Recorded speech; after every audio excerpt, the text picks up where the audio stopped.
உங்கள் favourite TV ஷோக்களை இனி miss பண்ண தேவையில்லை. ஜீ5 இல் முற்றிலும் இலவசமாக காணுங்கள். இங்கேயும் எப்பொழுதும். என்னாச்சுப்பா பாரதிக்கு? பாரதி ரொம்ப குழப்பத்துல இருக்காங்கம்மா. எனக்கு அவங்கள எப்படி சரி பண்றதுன்னு தெரியல. ஏன்பா, பாரதி நல்லா தானே இருக்கா? அம்மா, பாரதி இங்க வந்துட்டு போனப்ப என்ன சொல்லிட்டு போனாங்கன்னு ஞாபகம் இருக்கா? ஞாபகம் இருக்குப்பா.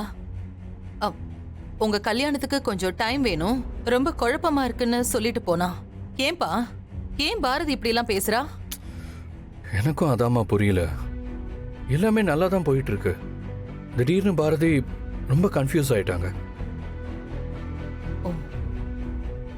யாரோ அவங்களோட மனசை குழப்பிட்டாங்கம்மா. பொண்ணுங்கன்னா அப்படிதான் ஆதி. நீதான் பாரதிக்கு நம்பிக்கை கொடுக்கற மாதிரி பேசணும். இல்லம்மா, நான் எவ்வளவோ ட்ரை பண்ணிட்டேன். பாரதி என்ன சொன்னாலும் அப்படியே தான் இருக்காங்க.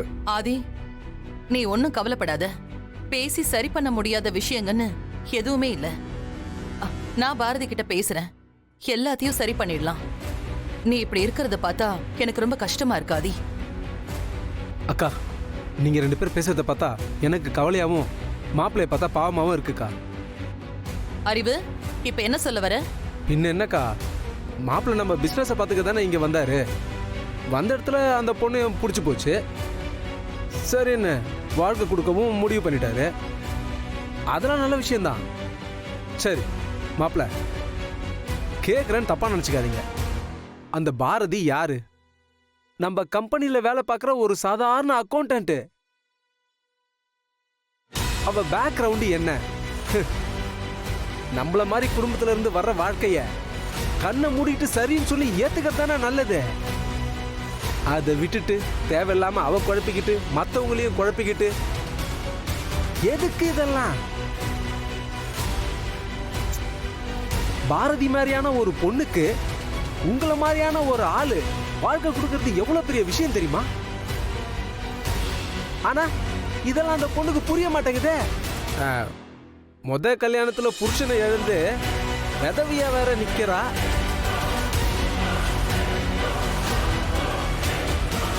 அப்படி இருக்கும்போது இவ்வளோ பெரிய பணக்கார பையன் தானா வந்து கல்யாணம் பண்ணிக்கிறேன்னு சொல்றது எவ்வளவு பெரிய விஷயம். பத்தாததுக்கு ஒரு குழந்தை வேற. கல்யாணம் பண்ணிக்கிறேன்னு சொல்றதே பெரிய விஷயம். இதெல்லாம் தேவையில்லாத பிரச்சனை. ஆதி, என்ன பண்ற? அறிவு உன்னோட மாமா, விடு.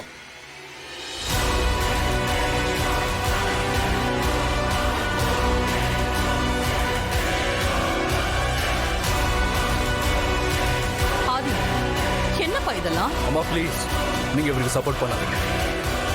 பாருங்க, இதுவே முதலும் கடைசியமா இருக்கட்டும். இன்னொரு தடவை பாரதிய பத்தி இந்த மாதிரி பேசுறத கேட்டேன், அப்புறம் நான் மனுஷனாவே இருக்க மாட்டேன். புரிஞ்சுக்கோங்க. ஆதி, என்ன பேசுற நீ? என்ன இருந்தாலும் அறிவு உன் மாமா. உன் மேல இருக்கிற பாசத்தாலையும் நீ படுற கஷ்டத்தை பார்த்து பொறுத்துக்க முடியாம தான் அவன் அப்படி பேசிட்டான். அதுக்காக நீ இப்படி எல்லாம் நடந்துப்பியா? தப்பா ஆதி? எதமா தப்புன்னு சொல்றீங்க? இவர் பேசுறத கேட்டீங்கல்ல? சரி, கொஞ்சம் பொறுமையா இரு. அறிவு, ஆதி பத்தி உனக்கு தெரியும்ல? நீ பாரதிய பத்தி இப்படி பேசினது தப்புதான்.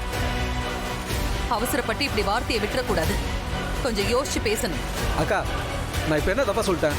உண்மையை தானே சொன்னேன். இவரை பேச வேண்டாம்னு சொல்லுங்க.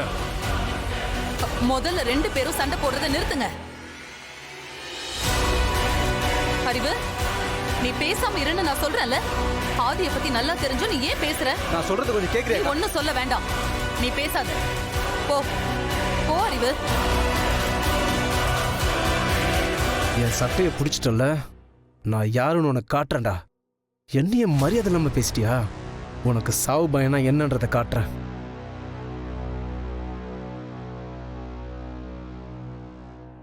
குடும்ப பழக்க வழக்கம் அது இதுன்னு சொல்லி முடிவு பண்ணி நிச்சயம் பண்ண கல்யாணத்தில் இப்படி பூ போட்டு பார்க்குறேன், ஜாதகம் பார்க்குறேன்னு சொல்கிறதுல எந்த பிரயோஜனமும் இல்லை. இதை பாருங்க, உங்க மருமக வாழ்க்கை உங்களுக்கு எவ்வளோ முக்கியம்னு எனக்கு தெரியும். அதே மாதிரி தான் பாரதியோட வாழ்க்கை நல்லா இருக்கணும்னு நானும் நினைக்கிறேன். அதனால தான் நீங்கள் வேண்டான்னு சொல்லியும் கூட நான் ஜோசியம் பார்த்தேன். ஜோசியத்தில் பாரதியால் ஆதி தம்பிக்கு பிரச்சனைன்னு வந்தது.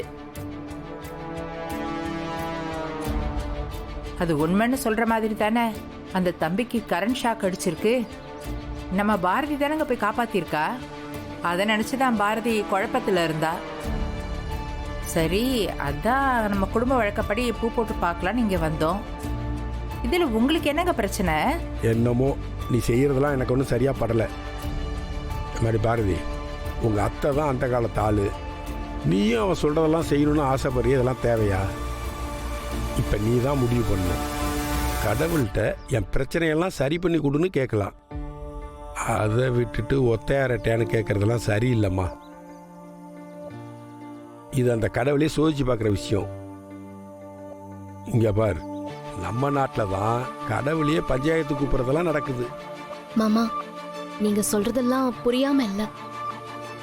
நான் அப்ப இருந்த நிலைமையில அத்தை சொன்னது எனக்கு சரின்னு பட்டது மாமா. அதனாலதான் பூ போட்டு பார்க்க நான் ஒத்துக்கிட்டேன். ஆனா எனக்கு நம்பிக்கை இருக்கு மாமா. என் வாழ்க்கைக்கு எது சரின்னு கடவுள் நினைக்கிறாரோ அதை கண்டிப்பா கொடுப்பாரு. அப்பா, கோயிலுக்கு வந்தாச்சு. அது சரியா தப்பான்னு யோசிக்கிறது கூட ஒரு விதத்துல தப்புதான்ப்பா. வந்த வேலையை முடிச்சிடலாம்ப்பா. அம்மாவை முன்னும் முடிவு பண்ணி கல்யாணத்தை குழப்பணும்னு முடிவு பண்ணிட்டீங்க. பாரதி மனசை வேற கெடுத்து குட்டிச்சோராக்கி குழப்பி வச்சிருக்கீங்க. இதுக்கு மேலே நான் என்ன சொல்லி நடக்க போகுது? ஒரு பிரயோஜனமும் இல்லை. பார்ப்போம், கடவுள் மேலே பாரத்தை போட்டுட்டு என்ன நடக்குதுன்னு பார்ப்போம். ஐயரு வரத்துக்கு நேரம் ஆகும் போல இருக்கு. நான் போய் கோயிலை சுற்றி போகிறேன்.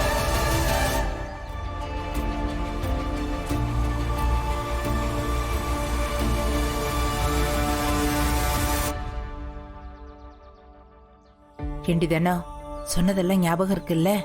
மா, அதெல்லாம் ஞாபகம் இருக்குமா? நிறைய தடவை சொல்லிட்டல. நீ சொன்ன மாதிரியே பண்ணிடுற. முதல்ல என்ன நம்பு. கோவப்படாதடி. இவ்வளவு தூரம் அவன் மனசை குழப்பி கோவில்ல பூ போட்டு பார்க்குற அளவுக்கு கூட்டிட்டு வந்துட்டோம்.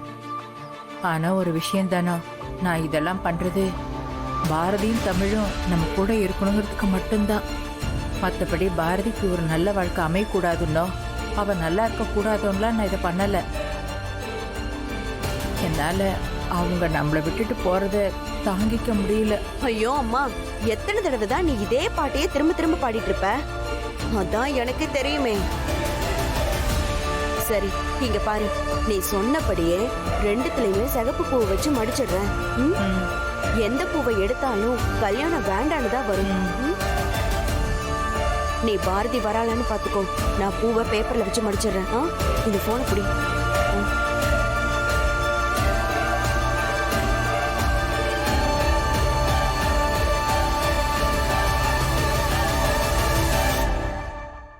ஜீ5 ஆப்பை டவுன்லோட் செய்து அனைத்து எபிசோடுகளையும் இலவசமாக பாருங்க.